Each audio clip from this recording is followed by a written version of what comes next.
Mario is one of, if not the biggest video game franchises in the world. Hosting a whole assortment of games under his belt, Mario will go down in history as one of the greatest game series of all time. But sometimes, Mario crosses over with other franchises. No, we're not talking Super Smash Bros., that's the obvious. We're talking about every single time Mario, or a friend of Mario, has appeared in a game that's completely different from the Mario franchise. Something truly unique, and something truly weird. Hi, I'm Charlie, I'm back, and did you know that you could play a Yoshi level in Sonic Lost World? Sonic Lost World is one of the most interesting Sonic games, due to the fact that it isn't interesting whatsoever, but it has so many weird things about it. Firstly, the story follows up on Sonic Generations, a game that's regular version released on the Xbox 360 and PlayStation 3, with Sonic Lost World's normal version releasing on Wii U exclusively for the longest time. Secondly, the game was the first game made in a deal with Nintendo to release 3 Sonic games exclusively on Nintendo platforms, with this one being the first game a part of that deal, and thirdly, the game has 3 weird crossovers. The game has 3 levels that crosses over with other franchises, with the first one being Nights into Dreams, The Legend of Zelda, making it the first Legend of Zelda game on the Wii U, and finally, a Yoshi's Island level. What? Yeah, so this is weird. Yoshi would eventually have his own game on the Wii U, Yoshi's Woolly World, but this is the first Yoshi level on the Wii U, and it's not bad. You of course play as Sonic with Yoshi staring at you on the gamepad, and you pick up eggs just like in a Yoshi's Island game. The level isn't really the greatest thing of all time, but it's interesting to see Sonic gameplay in a Yoshi level. It's really damn cool. The other crossover levels, at least the Zelda one anyway, is really cool. And you know, the Nights into Dreams one is okay. It's just a boss rush for some reason. You ever play Minecraft? Minecraft is such an interesting game when talking about the non-Java versions of the game. Of course, Java Minecraft is the original version, arguably the best version of the game, and the best version for modding, but the console versions are always interesting to look at to see how each console got Minecraft in the first place, and the fact that the game is owned by Microsoft, and yet was released on other consoles besides from the Xbox. The first time Minecraft came to a Nintendo console was the Wii U, using the same sort of naming scheme as the Xbox 360 edition, the Xbox One edition, and all that stuff, using those elements from those versions of the games. The Wii U version came with the Super Mario Mashup Pack, bringing the world of Mario into the world of Minecraft, and it's full of different references. The Wii U version of the game was updated all the way up to version 1.13, the Update Aquatic, which was after the Nintendo Switch came out, so it's very interesting to see that 4J Studios was still updating this version of the game. 2018 was a big year for Minecraft as a whole, but we'll get to that in a bit. What I love about the Wii U version of Minecraft is the fact that, yeah, you've got the Super Mario Mashup Pack, cool, but you've also got all of these other random mashup packs too. Yeah, the Microsoft franchise Halo's Mashup Pack is available on the Wii U. God, it's weird. You can finally be Mario exploring the planets from the first Halo game. Isn't that something you've always wanted to do? Of course I have! The Mario Mashup Pack was exclusive to the Nintendo releases of the game, as it's also made its way to the Nintendo Switch and later the 3DS. Yeah, it came to the Switch before the 3DS. It doesn't make any sense. I have the Nintendo Switch version, but I don't have the original version of the Nintendo Switch game, as it was originally released as a Nintendo Switch edition, similar to the Wii U edition. But in 2018, the game got updated to the Bedrock engine, as people now call Bedrock Edition, and my god, it's just so much worse. Look, Bedrock works okay on other platforms, at least in my eyes, but the Nintendo Switch version is just so slow. It can take several minutes to create a world, whereas on the Xbox and other platforms it's a lot faster. But regardless of all of that, we're here to talk about Mario. The only gimmick with Bedrock Minecraft is that you can play cross-platform, which works for the most part on the Switch version, but you can't play as any of the Mario characters if you want to play online.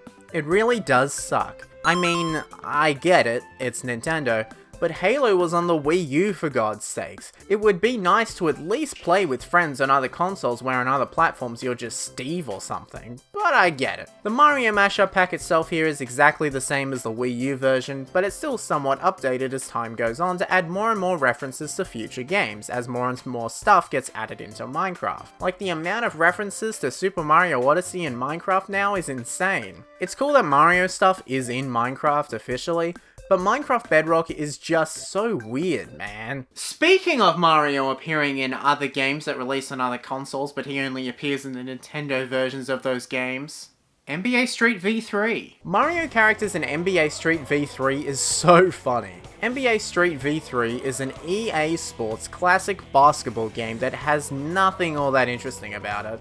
It's the same old basketball game you'd expect, but when they added Mario characters, it became a lot more interesting for me. I managed to make it so that my team, Mario, Luigi and Peach, was fighting against Mario and Luigi and Peach. And the game just felt so damn chaotic. The characters so clearly do not fit in this environment whatsoever, like it just doesn't make any sense, but it's so funny to play. I don't think I've ever had more fun playing a basketball game before. Of course, if you really want your Mario basketball mix, you can always play Mario Hoops 3-on-3 or any of the other games that basketball shows up in. But NBA Street V3 is just so chaotic with Mario characters that I feel like I prefer to play this game in most cases. But this wasn't the only time EA teamed up with Nintendo. There was also SSX on tour. This game is so weird. SSX on tour is all about snowboarding down hills, and in this version of the game you can play as Mario, Luigi, or Peach. There's literally no difference as to who you pick, just different sound effects. But playing as the Mario characters in a normal snowboarding game just feels so wrong. There's not really much to add here. It's snowboarding with Mario, but it's really funny to look at. Scribblenauts Unlimited is a game that I really wanted as a kid. I don't know why. I think it was just the fact that you could type in anything and it would appear within the game. So I eventually got the Steam version. And I had my fun. I never really got it on any other console or tried any other game in the series. And played it for at least a little bit. I had my fun with it. But recently I got it on the Wii U. And it's damn interesting. In Scribblenauts Unlimited on Wii U, no, not the Switch version or any other version, just the Wii U version, Nintendo characters appear within the game. You can spawn in Mario, Luigi, Bowser, Peach, Toad, alongside other Nintendo characters like Link, Zelda, Ganon. I didn't explore every possible thing that could appear, but I did accidentally keep letting Mario die to Bowser. Look, I tried my hardest, I gave him a mushroom and a fire flower, but he just kept dying. Bowser then killed me. Damn, Bowser's one of the most powerful beings in the game. I love the concept of Scribblenauts so much, I really want to play all the games as I've only really played Unlimited, but Mario characters appearing in this version of the game is so damn interesting. It's even weirder that the Nintendo Switch version doesn't have the Nintendo characters. I mean, technically the Nintendo Switch version was actually developed by a Nintendo studio, Shiver Entertainment, but I guess they weren't owned by Nintendo at that point, so I don't know what I really expect. But clearly, Nintendo was kinda desperate during the Wii U era to have games on their platform, and I think that's what led to Skylanders. You actually gonna watch it this time? Bowser and Donkey Kong appear in Skylanders Superchargers and then in Skylanders Imaginators. They actually created figures for these characters that at the bottom are not only a Skylander, but can also change into an amiibo,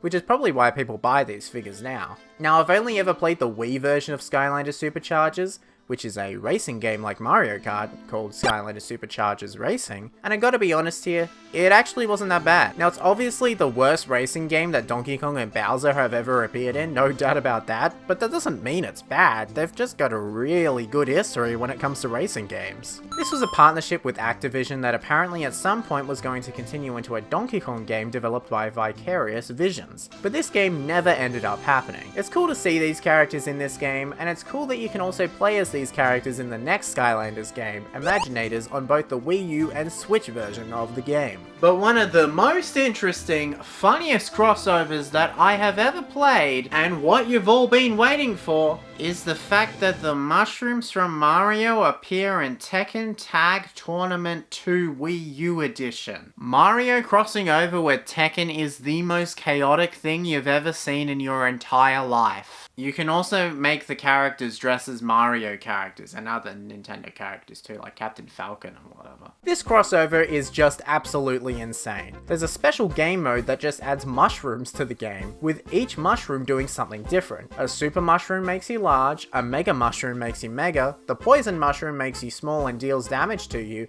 and the Power Star makes you invincible. Playing Tekken in this way is just so much fun. A game that, although doesn't take itself too seriously anyway, I mean for God's sakes, one of the characters is just a panda, taken to a whole new level of stupid is just so cool. I really enjoyed playing through all 6 levels dressing up as all the characters from Mario, absolutely destroying my opponent by pushing them into poison mushrooms, almost knocking them out within 10 seconds. It was just so much fun. Nintendo was so clearly really pushing for anything to be on the Wii U, which led to the most ridiculous things I have ever seen. So what do you want to see Mario crossover with? I have this really good idea that I want to pitch to Nintendo. It's basically Mario and Sonic going to the Olympic Games. You gotta be kidding me.